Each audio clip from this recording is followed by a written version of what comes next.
Good morning from Face to Face on Thursdays. Like everything else, the lockdown is having an impact on funerals and the way in which we mourn. With me today is the Reverend Ajay Singh, the minister of City Road Methodist Church, who's going to tell us just what has changed. First of all, Ajay, what are the new rules? You are not allowed to be there more than 6 people, excluding undertaker and the minister. These days, you have to take every caution to don't risk yourself. And for that, the crematorium, they're not asking you to use any book. So no exchange of books, and there's no musician there. So they may use the digital music for funerals. And cemeteries are closed for general people. They only allow in the afternoon for 2 hours. I mean, you need to check which cemetery you are going to. And Saturday and Sunday, they are open from midday till 4 o'clock in the afternoon. But at City Road, sometimes when we have a funeral, we can have 150, 200 people come, as you know. What should the other people who can't attend, you know, you have the chosen 6, what should the other people who want to pay their respects do at the time of a funeral? I mean, social media is a big relief in this crisis and chaos. And if the family wants that thing should be videoed, then they can contact the funeral director. They will arrange somebody to do this. And if you have a bigger family and you can't attend the funeral, these days the technologies are quite vast and wide. So you can make use of the technology to do live webcast kind of thing. And that's also could be arranged by the funeral director if you will ask them.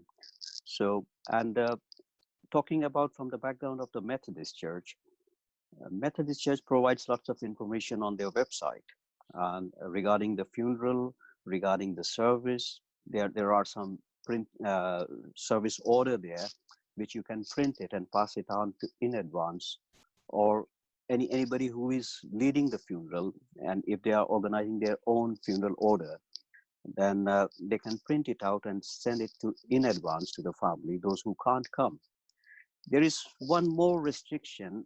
I mean, it's not a very straightforward restriction, but it is a guideline that people who are over 70 should not go to the crematorium, or if you have any health condition, then you can't go to the, I mean, it is discouraged.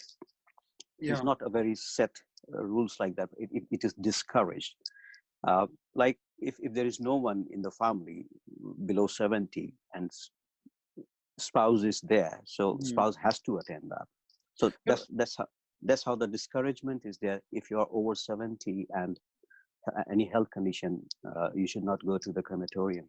But I think of some of our congregation, they're over 70, they're not on social media, a loved one dies. Mm-hmm. What should they do at the time of the funeral?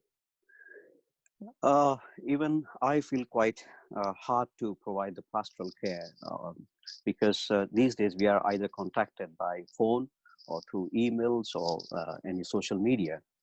So phone is a real answer to it, that minister can or anybody who is leading the funeral or arrange the funeral with someone, he or she can contact the family one-to-one on phone, or if they have the facility of internet, they can Skype and they can FaceTime, they can Zoom. So these are the apps they can use it to talk to the minister. But it is not expected the minister should go and visit the family. Right. So I find it really very hard these days. Yeah. And of course, the family who has lost their dear ones, they might be finding lost because there is no one physically face-to-face present close to them, consoling them and praying for them. It looks a distance pastoral care, yeah. Which is somehow manageable, but not very effective. I mean, the touch, the feelings, what you have, it is very, very important for anybody to console anyone. I remember when I was conducting a funeral a few years ago, and the mother of the person was in hospital, I sent an order of service to the hospital chaplain, and Mhm. she sat Read that. mother Uh-huh. and read the service through. And Uh-huh. that seemed to be a way of connecting her to the service. Is that the sort of thing you would encourage, if possible? Uh, Fortunately, I would say that I haven't done any funeral during this lockdown period, though there were 3, 4 deaths in my other churches.